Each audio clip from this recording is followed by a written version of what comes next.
우리 함께 나눌 말씀 로마서 8장 18절에서 30절 말씀입니다. 로마서 8장 18절에서 30절 말씀입니다.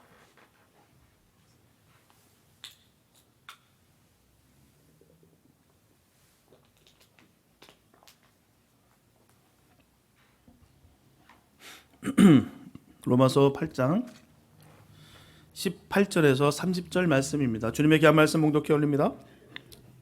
생각건대 현재의 고난은 장차 우리에게 나타날 영광과 좋게 비교할 수 없도다.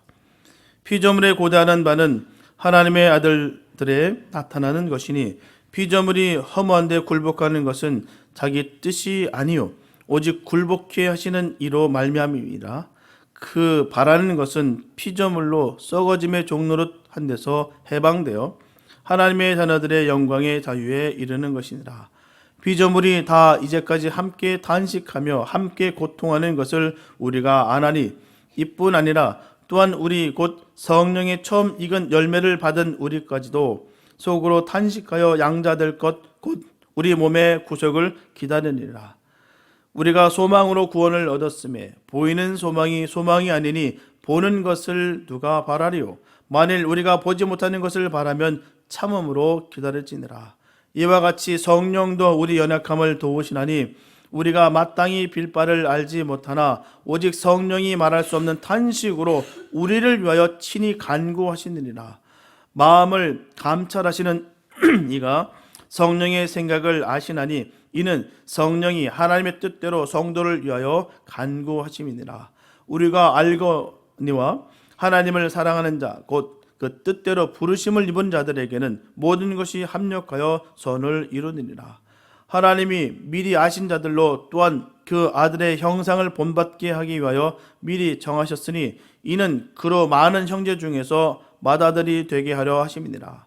또 미리 정하신 그들을 또한 부르시고 부르신 그들을 또한 의롭다 하시고 의롭다 하신 그들을 또한 영화롭게 하셨느니라. 아멘. 오늘도 계속해서 연속으로 로마서 강의를 진행 나갑니다. 사도 바울은 오늘 본문에서 우리에게 고난에 대해서 이야기하고 있습니다. 고난. 사도 바울은 현재 우리가 당하는 고난은 장차 우리에게 나타날 영광과 좋게 비교할 수 없다라고 분명히 결론하고 있습니다. 그렇다면 하나님께서는 사랑하는 자녀들하고 하시면서 우리에게 왜 이처럼 고난을 허락하셨을까요? 사랑하신다면서요. 하나님의 자녀라고 하면서요. 그럼 피할 길을 주시고 고난이라는 것은 없게 하셔야 되는 거 아니겠습니까? 왜 그렇게 허락하셨을까요? 그것은 바로 우리를 연단시키기 위해서라는 것입니다. 이유가 있는 거예요. 이유가 없는 것은 의미가 없습니다. 이유가 있기 때문에 우리가 의미를 찾는 것이죠. 우리를 더 귀한 존재로 만드시기 위해서라는 것입니다. 결코 믿음을 떨어뜨리기 위해서 우리에게 고난 주시는 거 아니에요. 야, 이쯤 됐으니까 다 떨어뜨리고 야, 이렇게만 하겠다. 아닙니다. 괴롭히고 못 살게 저주를 퍼부고 아닙니다. 우리가 잘 되기 위해서 더 존귀한 존재가 되기 위해서 고난을 허락하신다는 것이죠. 믿음을 떨어뜨려 하시는 것이 아니에요. 고난을 이김으로 오는 진정한 감사를 깨닫고 굳건한 믿음에 서서 살아가게 하라는 것입니다. 저와 여러분들이 반드시 기억해야 되는 것은 우리는 하나님의 자녀입니다. 이 사실을 잊지 마시기 바랍니다. 우리는 하나님의 자녀예요. 그렇기 때문에 우리는 하나님의 후사로서 우리 주 예수 그리스도와 더불어서 장차 하나님 나라의 모든 영광을 다 상속받게 될 것입니다. 하지만 우리가 그리스도와 함께 영광을 받기 위해서는 먼저 우리가 그리스도와 함께 받아야 될 것이 있다는 거예요. 그 영광을 받기 위해서 먼저 받아야 될 것이 있다는 것이죠. 바로 고난입니다. 분명하게 하나님의 자녀이기 때문에 받게 되는 고난은 명찰과도 같다는 거예요. 바로 이름표와 같다는 것입니다.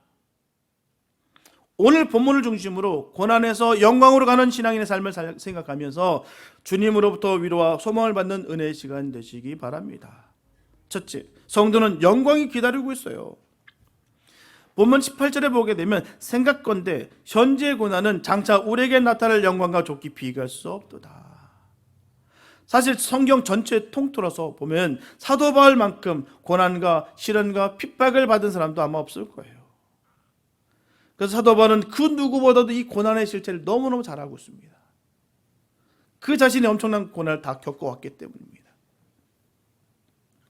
사도 바울은 고린도후서 11장 23절부터 27절에서 지금까지 자신이 겪었던 이 수많은 고난들에 대해서 전하고 있습니다.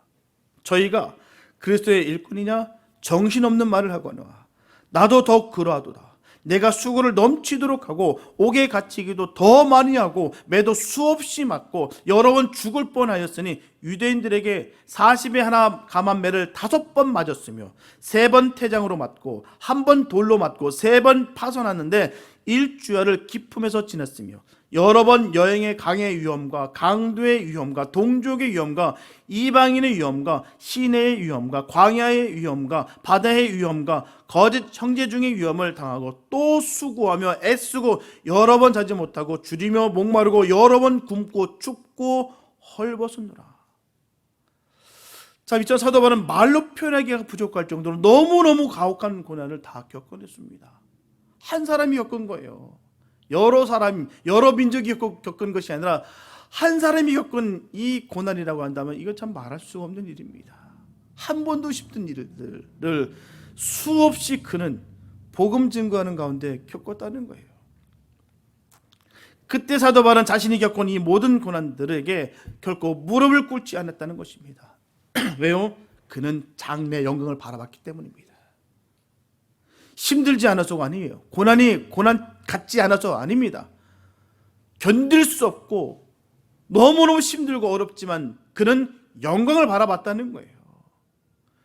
이점 사도 바울이 현실에 타협하지 아니하고 장래의 영광에 대해서 바라볼 수 있었던 것은 바로 예수님을 직접 만났기 때문입니다. 우리도 주님을 만나시기 바랍니다. 인격적인 만남이 있어야 우리가 믿음 지킬 수 있는 거예요. 정신적인 것, 그냥 의미적인 것, 형식적인 것, 이론적인 것, 지식적인 것 아닙니다. 주님을 인격적으로 만나야 돼요. 사도행전 9장과 20장에 보게 되면 예수님을 직접 만난 장면이 나옵니다. 그러므로 그가 사도가 될 수 있는 명확한 증거가 되는 거예요. 그리고 우리가 잘 아는 대로 사도 바울은 성령의 감동에 의해서 하나님의 말씀인 성경을 여러 권이나 기록했습니다. 예수님을 정말 만났기 때문에 그가 쓴 모든 말씀이 성령의 말씀이 되는 거예요. 성경은 세월이 아무리 흘러도 변질되거나 조금도 내용이 바뀌지 않습니다. 이것이 성령의 명확한 증거예요. 성경은 책이 아닙니다. 글이 아니에요. 생명입니다. 진리예요. 주님께서 주신 그 말씀인 것이죠. 그래서 변하지 않는 거예요. 이렇게 예수님을 만나게 된 결과가 바로 본문 18절 끝부분에 증거하고 있듯이 좋게 비교할 수 없도다라는 것입니다. 조금도 비교할 상대가 되지 않는다는 거예요. 현재의 고난은 장래 영광에 비해서 아무것도 아니라는 것입니다. 반대로 장래 영광은 현재의 고난에 비해 너무나도 놀라운 것이에요. 그래서 그 둘을 비교하는 것 자체가 무색합니다. 현재 고난 겪고 계신 분들 많을 거예요. 고난 겪지 않는 분들이 얼마나 계시겠습니까? 겉은 번듯해 보이고 화려해 보이고 다 안정스러워 보이나 깊게 들어가 보면 다 그마다 저마다 다 기도의 제목들이 있습니다. 고난들이 있다는 거예요. 문제는 내가 앞에 있는 고난이 가장 크게 보여지는 것이 고난인 것입니다. 하지만 고난만 생각지 마시고요, 고난 넘어 있는 영광 바라보시기 바랍니다. 분명히 주님께서 온전히 이끄실 것입니다. 고난을 바라보고 문제를 바라보고 있는 그 눈에서는 결코 주님을 만날 수가 없어요. 그 넘어있는 영광을 바라보는 그들에게 하나님께서는 놀라우신 그 은혜를 부어주실 줄 믿습니다. 은혜를 누리시길 축복합니다. 주님을 바라봄으로 말미암아 얻어지는 거예요. 내 노력에 의해서 애씀으로 말미암아 얻어지는 것이 아니라 주님을 바라보고 주님께 맡김으로 인하여 얻어진다는 것이죠. 본문 19절부터 22절 말씀 보게 되면 피조물에 고대하는 바는 하나님의 아들들의 아다타나는 것이니 피조물이 허무한데 굴복한 것은 자기 뜻이 아니요 오직 굴복해 하시는 이로 말미암음이라. 그 바라는 것은 피조물도 썩어짐의 종로로 탄 데서 해방되어 하나님의 자녀들의 영광의 자유에 이르는 것이니라. 피조물이 다 이제까지 함께 탄식하며 함께 고통하는 것을 우리가 아나니. 사람이 아무리 힘든 고난 당하고 있어도요, 누군가가 그 모든 것을 알아주고 있다고 생각하면 많이 위로를 받게 됩니다. 그래도 알아주니까, 신듦이 있어도 그래도 알아주니까 그래도 위로가 된다는 것이죠. 본문에서 전하고 있듯이 모든 피조물들이 우리를 위해서 탄식하고 있다고 전하고 있습니다. 이것이 바로 격려의 소리예요. 특히 본문 19절 전반부에 보게 되면 피조물에 고대하는 바는 하나님의 아들들의 나타난 것이니라 분명히 전하고 있습니다. 이처럼 하나님께서 창조하신 자연물이 애타고 그렇게 고대하고 있는 것이 있는데 바로 하나님의 아들들인 우리들이 영광스러운 모습으로 나타나는 것이다 라는 것이죠. 그렇다면 왜 그들이 우리가 영광 가운데 나타나는 것을 그렇게 학수고대하고 있을까요? 본문 20절에서 전하고 있듯이 피조물이 허무한데 굴복하는 것은 자기 뜻이 아니요 오직 굴복케 하시는 이로 말미암음이라. 이렇게 피조물은 자기 뜻과는 전혀 상관없이 허무한데 굴복당하고 있다는 거예요. 예를 들면 자연의 만물이 언제나 아름다운 모습으로 유지하면 얼마나 좋겠습니까? 변화되지 않았으면 얼마나 좋겠어요. 그래야 되는데 시간이 흐르면 허무하게 모습이 변할 수밖에 없다는 것입니다. 결국 영원하지 못하다는 거예요. 그래서 썩어질 수밖에 없었다는 것입니다. 모든 초목들이 봄이 되면 새싹이 나오고 여름이 되면 그 푸름이 활짝 피어오르지만 가을이 되면 어떻게 됩니까? 단풍이 들고 낙엽이 돼서 다 떨어지고 맙니다. 끝내 겨울이 되면 앙상한 가지만 남게 돼요. 이런 것이 허무한데 굴복하는 것입니다. 다 푸르고 다 창창하게 원한데 이 계절을 통해서 흐름을 통해서 다 낙엽은 떨어지고 앙상하게만 그렇게 남는다는 것이죠. 허무한데 굴복하는 것이 이겁니다. 이 모든 역사적 흐름은 바로 에덴 동산에서 아담과 하와가 하나님의 말씀에 불순종함으로 말미암아 발생한 거예요. 한마디로 피조물은 인간의 잘못으로 인해서 어쩔 수 없이 허무한데 굴복하고 있다는 것입니다. 하나님께서 그렇게 정해놓으셨기 때문이에요. 하지만 피조물이 영원토록 허무한데 굴복하는 것은 결코 아닙니다. 이 또한 임시적이에요. 이런 계속해서 있는 이 순환도 결국 끝이 있다는 것이죠. 그래서 언제 그게 끝날까요? 본문 21절에 보게 되면 그 바라는 것은 피조물도 썩어짐의 종로로 탄 데서 해방되어 하나님의 자녀들의 영광의 자유에 이르는 것이니라. 분명하게 하나님의 자녀된 우리들이 영광의 자리에 이르는 그날 피조물들도 그때는 우리가 누리는 영광에 동참하게 될 것입니다. 주님의 나라를만 잘 생각해 보십시오. 거기는 계속해서 마른 꽃 무너짐이 없습니다. 계속해서 푸르다는 거예요. 생명이 유지가 된다는 것입니다. 영원히 사는 것을 말하는 거예요. 본문 22절에 보면 피조물이 다 이제까지 함께 탄식하며 함께 고통하는 것을 우리가 아나니 피조물이 오랜 세월 동안 탄식하며 고통하면서 지금까지 참고 기다려왔기 때문에 하나님의 자녀인 우리도 역시 이 땅에서 잠시 잠깐 당하는 고난을 잘 참음으로 기다려야 될 줄로 믿습니다. 이 말을 전하는 거예요. 하지만 궁극적으로 하나님의 자녀들의 믿음의 경주에서 포기하지 않고 완주할 수 있는 것은 우리에게 진정한 소망이 있기 때문입니다. 궁극적으로 우리가 승리할 수 있는 것은요, 누가 알아줘서도 함께해서도 아닙니다. 누가 알아주고 함께하면 큰 힘이 되지만 궁극적인 소망은 될 수 없다는 것이죠.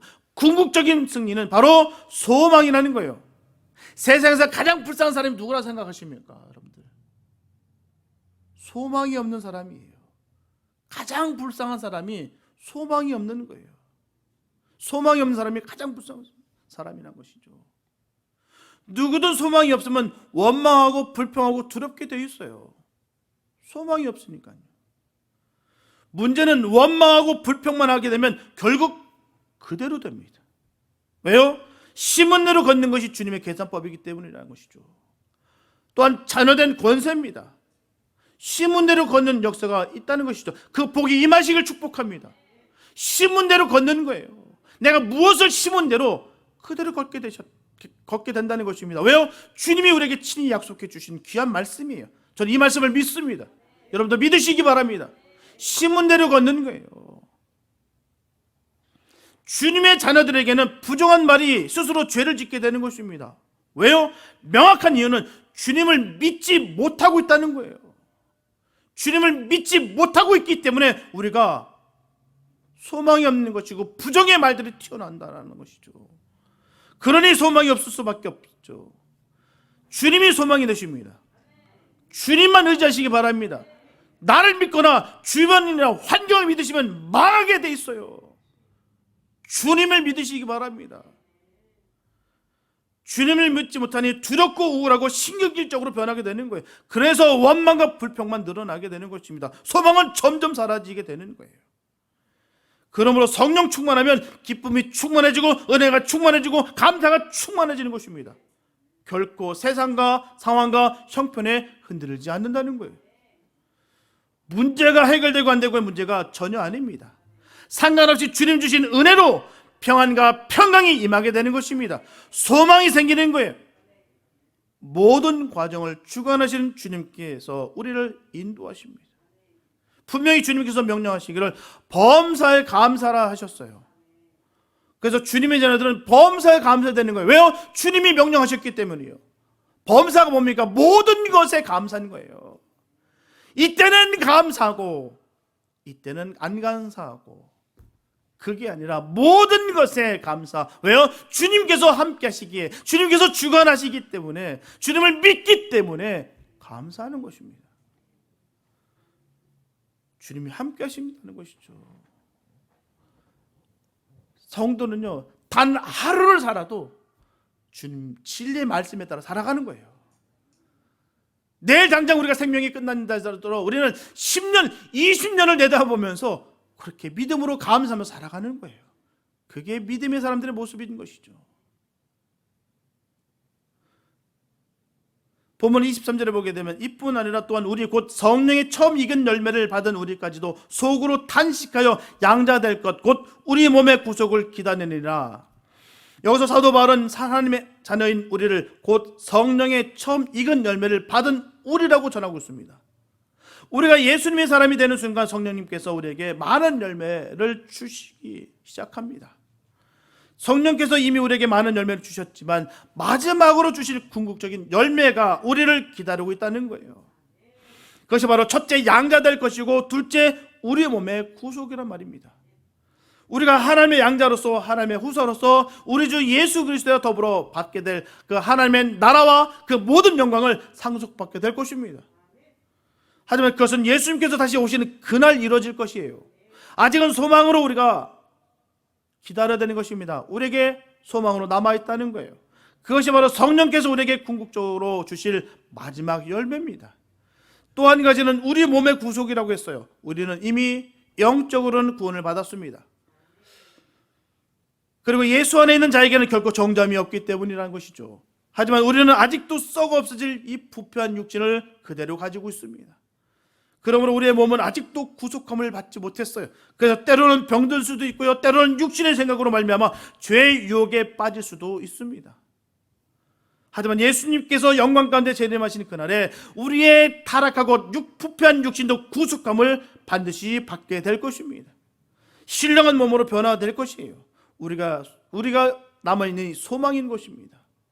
본문 24절에서 전하고 있듯이 우리가 소망으로 구원을 얻었음에 보이는 소망이 아니니 보는 것을 누가 바라리요. 이처럼 소망으로 남아있기 때문에 우리가 소망으로 구원을 얻었음에 라고 말씀하고 있는 거예요. 우리가 기억해야 되는 것은 소망이라는 것은 현재가 아니고 미래입니다. 그래서 눈에 보이는 것을 바라는 것이 아니라 보이지 않는 미래의 것을 바라보는 거예요. 이게 소망이고 이게 믿음인 것입니다.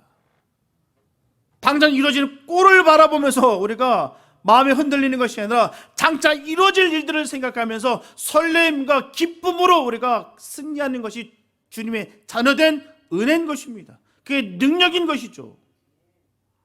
주님께서 주신 능력이 없다 보니까 그냥 늘 좌절하고 낙망하고 낙심하고 그게 끝으로 여기고 그게 종착역으로 여기고 살아간다는 거예요. 아닙니다. 우리는 그 너머의 것을 주님과 함께 바라볼 수 있는 복된 은혜가 있기를 바랍니다. 미래의 것을 바라보는 거예요. 그렇기 때문에 본문 25절에서 만일 우리가 보지 못하는 것을 바라면 참음으로 기다릴지니라. 저와 여러분들은 보이지 않는 장차 우리에게 나타날 영광을 꼭 바라보시기 바랍니다. 하나님의 약속이 분명히 있기 때문에 반드시 그 일은 이루어질 줄로 믿습니다. 신실하신 하나님은 그 약속하신 것을 반드시 이루십니다. 우리가 신실하지 못했고 우리가 불충했지, 우리 주님은 한 번도 신실하지 않으실 때가 없었고 실패하신 적이 한 번도 없으셨습니다. 우리를 속이지 않으셨습니다. 우리를 버리신 적도 없으셨고요, 우리에게 실망을 안겨주신 적도 없으십니다. 그래서 우리는 주님을 믿으시기 바랍니다. 주님은 그대로 이루십니다. 세상 의지하지 마시고 주님 꼭 의지하시기 바랍니다. 어렵다고 힘없는 방백을 의지하지 마시기 바랍니다. 하나님께서 역사하시면 모든 상황을 이기게 하신다는 거예요. 진실은 반드시 드러납니다. 주님 앞에 신실하게 살아가면 되는 거예요. 거짓 없고 욕심 없고 진리 가운데 서기만 하면 됩니다. 결코 세상이 흔든다 할지라도 결코 흔들려서는 안 됩니다. 주님만 의지하시기 바랍니다. 그래서 참음으로 기다려야 될 줄로 믿습니다. 그러므로 현재의 고난은 참고 장래 영광은 믿음으로 기다리는 거예요. 그런 믿음의 사람들 되시기 바랍니다. 참고 있는 하나님 자녀들에게 하나님께서 족한 은혜를 베풀어 주실 것입니다. 그래서 이 땅에서 잠깐 당하는 고난이 무엇이든지 간에 그것을 하나님의 은혜로 말미암아 쉽게 다 통과하고 영광의 그날을 바라보시면서 힘차게 믿음에 행진할 수 있는 우리 모두가 될 수 있게 되시기를 예수님의 이름으로 축복합니다. 둘째, 성도는 혼자가 아니에요. 많은 성도들이 착각한 것이 있습니다. 바로 나만 홀로 고난을 겪고 있다라고 생각합니다. 나만 겪고 있다. 나 홀로 지금 이 모든 고난을 다 겪고 있다. 본문 26절 이 전반부에 보게 되면 이와 같이 성령도 우리 연약함을 도우시니라니, 이렇게 우리를 도우시는 분이 계십니다. 성령님께서 우리의 보호자가 되셔서 늘 우리를 도와주십니다. 우리가 이 세상을 살아가면서 나 혼자만의 힘으로 넉넉히 이길 수 있다라고 생각하는 것이 우리의 지나친 착각과 교만이에요. 내가 지금까지 살아왔던 모든 경험들, 내가 지금까지 이 모든 연륜, 녹아져 있던 것, 경험을 통해서 나는 충분히 내가 위기 상황을 맞을 때마다 잘 뚫어서 이길 수 있다. 나는 승리할 수 있다. 이게 착각입니다. 주님과 함께함으로 말미암아 승리하는 거예요. 그래서 사도 바울은 우리가 얼마나 연약한지 본문 26절 전반부에서 분명히 전하기를 우리가 마땅히 빌 바를 알지 못하나라고 전하고 있어요.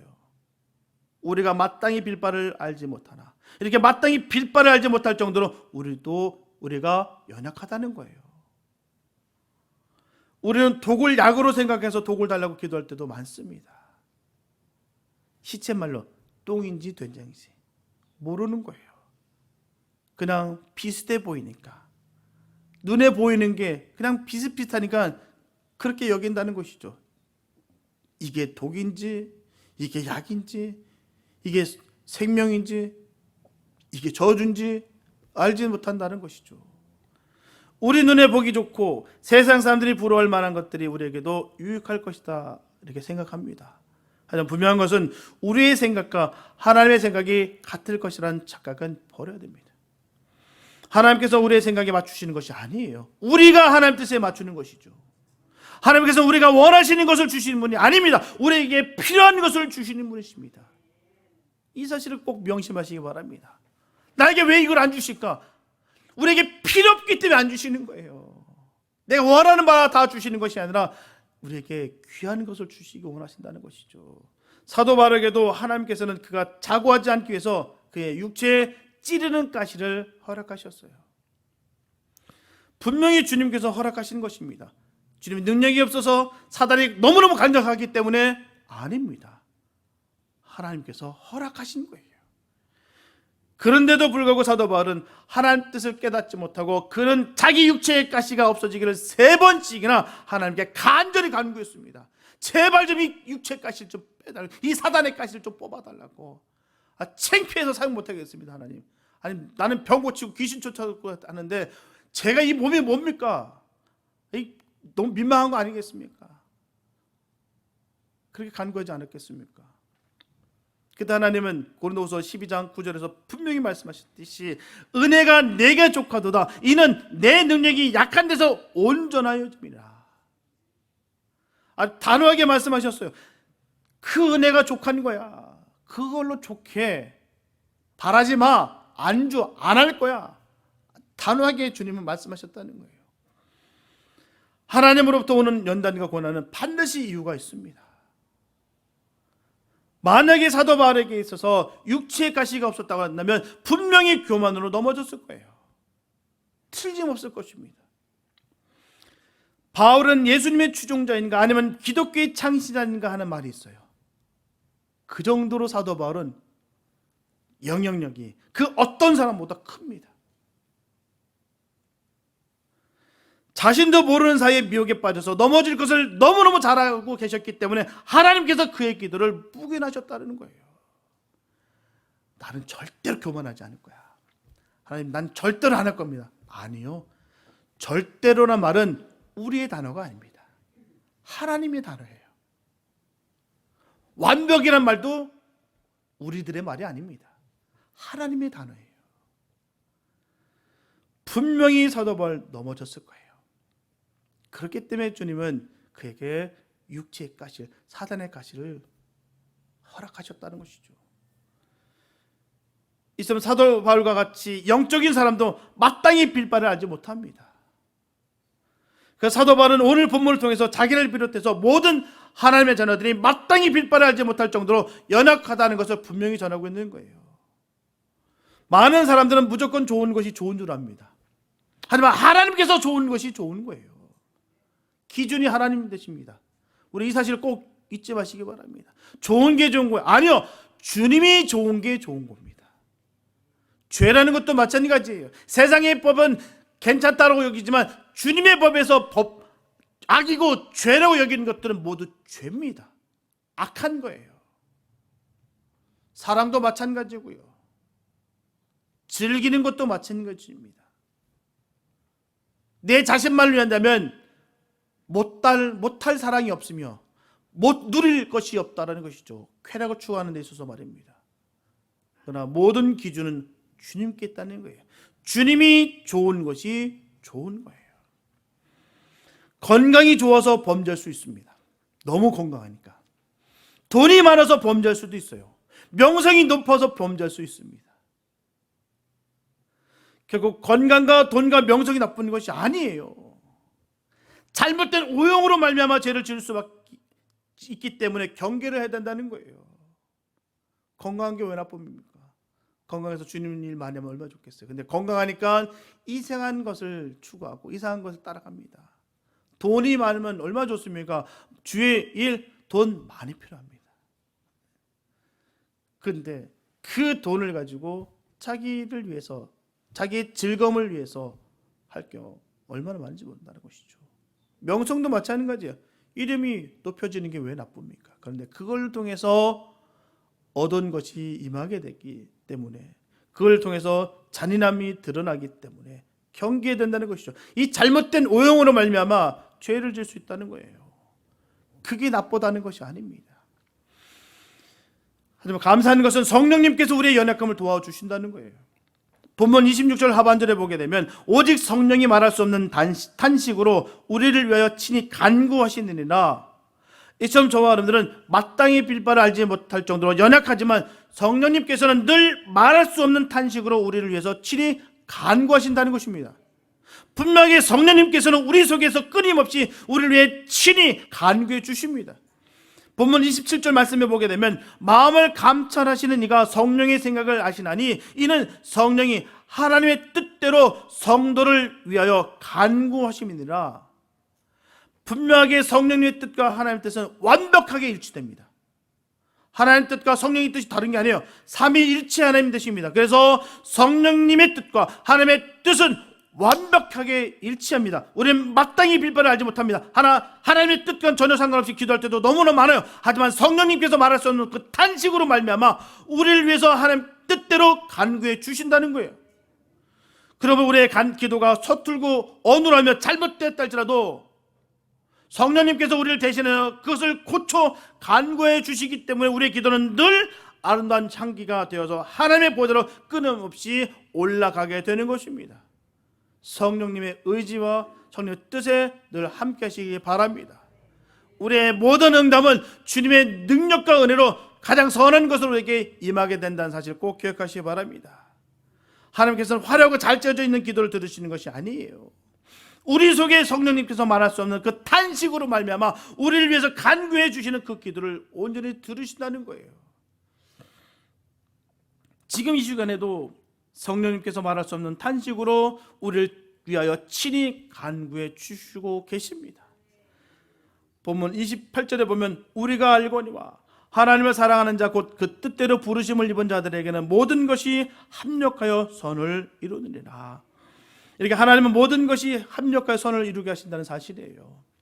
우리가 아무리 작은 고난을 당해도 왜 내가 이 고난을 겪어야 되는가? 이 고난의 의미가 과연 무엇인가? 우리가 고난을 겪을 때 이 이유를 명확하게 모르면 너무나 괴롭습니다. 이유를 우리가 모르면 고통인 거예요. 그래서 중요한 것은 우리는 어떻게 할지도 모르지만 분명하게 주님이 함께 하시고 계신 것을 믿고 그저 주님께 엎드려 간구하면 됩니다. 하나님이 가장 선한 방법으로 해결하신다는 거예요. 우리가 생각하지 못했던 것, 우리가 전혀 인지하지 못했던 것을 통해서 하나님은 복된 것으로 우리에게 세워주신다는 것입니다. 세월 흘러 지나놓고 보면 어떻습니까? 이 모든 것을 하나님의 선하신 뜻 가운데 다 이루셨구나. 하나님께서 그래서 그때 그 고난을 내게 그래서 허락하셨구나 라면서 그 사실을 깨닫고 감사할 때가 얼마나 많은지 몰라요. 행여나 하나님께서 하시지 않았다면 어찌 됐을까 하는 이 소름 돋을 때가 얼마나 많은지 모릅니다. 지나와 보면 은혜밖에 없어요. 그 당시 때는 너무너무 고통스럽고 너무너무 심한 압박과 고난으로 핍박으로 고통스러웠으나 지나와 보니 하나님의 은혜였구나. 이게 바로 믿음의 사람들의 고백인 것입니다. 그래서 우리는 감사밖에 없는 거예요. 지나가 보면 다 감사밖에 없는 것을 우리가 알고 있기 때문에, 우리가 주님을 믿고 있기 때문에 늘 감사만 있는 것이죠. 주님은 모든 것이 협력의 선을 이루시는 그런 하나님 되십니다. 하나님의 섭리를 우리가 알기 때문에 현재의 고난이 장차 내게 유익이 되고 선이 되는 것을 알기 때문에 우리는 현재의 고난을 넉넉하게 이겨낼 수가 있는 것입니다. 그러나 저와 여러분들이 분명하게 기억해야 되는 것은 모든 것이 합력하여 선이 되는 것은 하나님을 사랑하는 자 곧 그 뜻대로 부르심을 입은 자들에게만 이루어진다는 거예요. 아무나 아닙니다. 모든 것이 아니에요. 하나님은 공평하신 하나님이에요. 평등하신 하나님이 아니라 공평하신 하나님 되십니다. 그래서 하나님을 사랑하는 자 곧 그 뜻대로 부르심을 입은 자를 말하는 거예요. 저와 여러분들은 늘 하나님 사랑하는 자 곧 그 뜻대로 부르심을 입은 자 되시길 축복합니다. 그 뜻도 모르고 나만 의지하고 나만 생각하고 이기적으로 교만한 마음으로 꽉 차 있으면서도 불구하고 나는 하나님 사랑하는 자다, 곧 그때로 부르심을 입은 자다라는 착각에 거하는 자들이 얼마나 많은지 모릅니다. 저와 여러분들은 하나님을 사랑하고 하나님 뜻 안에서 하나님 자녀로 부르심은 복된 사람들입니다. 그래서 자녀된 권세가 우리에게 있어요.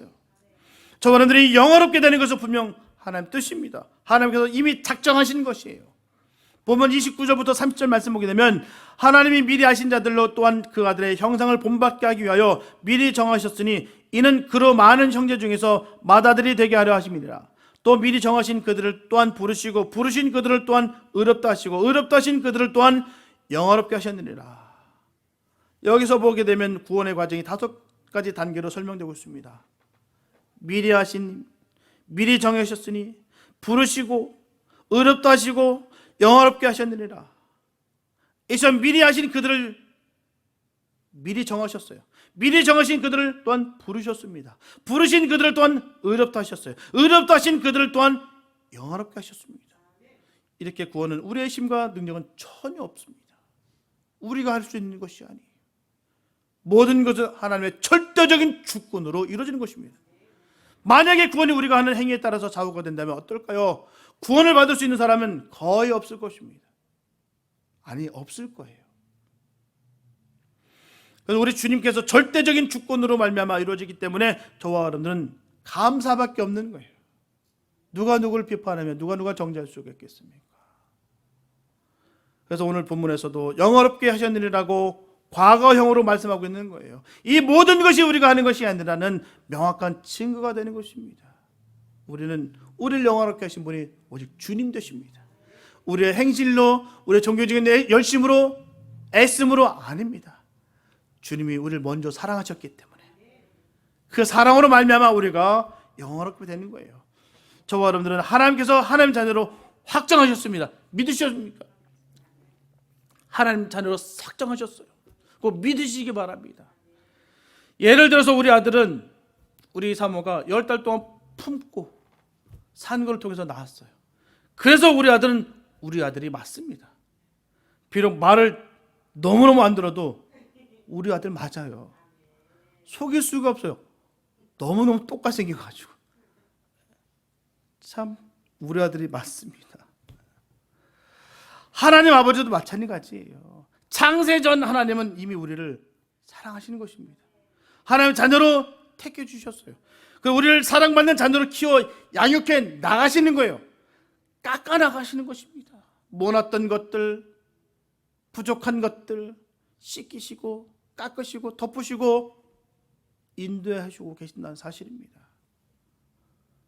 본문 29절에 보면 하나님이 미리 아신 자들로 또한 그 아들의 형상을 본받게 하기 위해서라고 말씀하고 있어요. 이처럼 우리가 영화롭게 되는 그날 우리는 우리 주 예수 그리스도의 형상, 바로 예수님의 영광스러운 모습을 영적으로도 육적으로도 담게 될 것입니다. 또한 이 본문 29절 하반부에서도 전하고 있듯이 이는 그로 많은 형제 중에서 맏아들이 되게 하려 하심이니라. 저와 여러분들이 하나님의 양자로서 영화롭게 되는 그날 우리는 우리 주 예수 그리스도께 우리의 모든 영광을 돌리게 될 것입니다. 이 모든 것을 예수님께서 이루셨기 때문이에요. 철저한 주님의 희생으로 인해서 구원을 받은 것이다 라는 것이죠. 우리에게는 감사밖에 없어요. 내가 모든 것을 노력으로 이뤘다라고 착각했지만 결국 우리 주님께서 다 이끄셨기 때문에 모든 것이 이루어졌다는 사실을 꼭 기억하시기 바랍니다. 우리가 한 것이 아니라 주님께서 하시는 거예요. 우리의 머리에 있는 의의 면류관, 생명의 면류관, 영광의 면류관을 다 벗어서 우리 주 예수 그리스도의 보좌 앞에 다 내려놓게 될 것입니다. 주님께서 다 이루셨기 때문에 이 쓸 수 없는 민망함, 내가 의의 면류관을 지금 쓰고 있으나, 생명의 면류관을 내가 쓰고 있으나 이 모든 것이 주님께서 하셨구나. 내가 정말 많은 것을 했다고 여겼는데 주님께서 하셨구나. 그런데도 불구하고 나에게 이런 생명의 면류관, 의의 면류관을 주셨으니 어찌 감사한지요. 지금도 마찬가지예요. 우리가 주님께 감사할 수밖에 없는 것은 바로 여기 있습니다. 내가 지금 이룬 것 같은데, 내가 지금까지 열심을 다해서 내가 지금 구원을 이루고 있는 것이라 생각했는데 이 모든 것이 다 주님께서 우리를 이끄셨기 때문에 가능하구나. 이런 믿음의 고백이 있기를 바랍니다. 셋의 무궁토록 우리는 성삼위 하나님을 찬송하게 될 거예요. 분명히 이미 하나님은 우리를 영화롭게 하셨습니다. 현재의 권한은 결코 우리를 넘어뜨리지 못합니다. 우리는 반드시 승리하게 될 거예요. 그리고 명확한 결과를 알고 있기 때문에 언제나 우리는 평안합니다. 주님이 함께하기에 우리는 평강이 넘칩니다. 그 은혜가 있기를 바랍니다. 주님이 소망이에요. 우리의 전부가 되십니다. 주님이 계시지 않는다면 아무 소용이 없어요. 우리가 다 가진 것 같고 다 이룬 것 같으나 주님이 계시지 않으면 아무 소용이 없습니다. 그러나 내가 다 잃어버린 것 같고 아무것도 아닌 것 같으나 주님이 나와 함께 계시니 우리는 결코 지지 않습니다. 우리는 승리하는 거예요. 늘 소망과 은혜가 넘치기를 축복합니다. 예수로 말미암아 늘 충만한 역사가 넘치시기를 예수의 이름으로 축복합니다. 사랑하는 성도 여러분, 우리의 삶은 이미 결정됐어요. 하나님은 우리를 반드시 영화롭게 하시기로 이미 작정하셨습니다. 그러므로 현재의 고난은 아무리 극심하다 할지라도 우리를 결코 넘어뜨릴 수가 없습니다. 이미 우리는 영화롭게 되기로 작정된 복된 사람들이기 때문이에요. 장차 우리에게 나타날 영광을 늘 바라보시면서 현재의 고난을 믿음으로 잘 극복하고 날마다 넉넉한 마음으로 승리의 삶을 살아갈 수 있는 우리 모두가 될 수 있게 되시기를 예수님의 이름으로 축원합니다. 기도합니다. 사랑해 주님 감사합니다. 하나님의 은혜로 살아갑니다. 내가 이루은 것 같으나 결국 모든 것을 주님께서 다 이루어 주셨습니다. 하나님 장차 다가올 그 영광을 바라보면서 지금 우리 앞에 있는 이 고난을 넉넉히 이기는 복된 삶이 되게 하여 주시옵소서. 좋게 비교할 수 없다라고 사도 바울은 우리에게 증거했습니다. 그 사도 바울은 이 모든 것을 다 봤습니다. 모든 것을 다 이루었습니다. 그렇기 때문에 이 말에, 또한 주님께서 주신 이 말을 심차게 증거했듯이 우리는 이 말씀을 꽉 부여잡고 넉넉히 이기는 삶을 살아갈 수 있는 우리가 되게 하여 주시옵소서. 조금도 주눅들지 아니하고 위축되지 아니하고 당당하게 하나님 자녀로서 복된 삶을 살아갈 수 있는 우리가 되게 하여 주시옵소서. 그 모든 것은 다 주님 때문입니다. 주님이 우리의 전부가 되시고 우리의 소망이 되시기 때문에 우리는 지지 않습니다. 하나님, 복된 은혜가 넘치게 하여 주시옵소서. 주께서 길을 열어주시고 장차 모든 것을 다 주관하고 역사하여 주실 것을 간절히 믿사오고 우리를 구원하신 예수님의 이름으로 기도했습니다.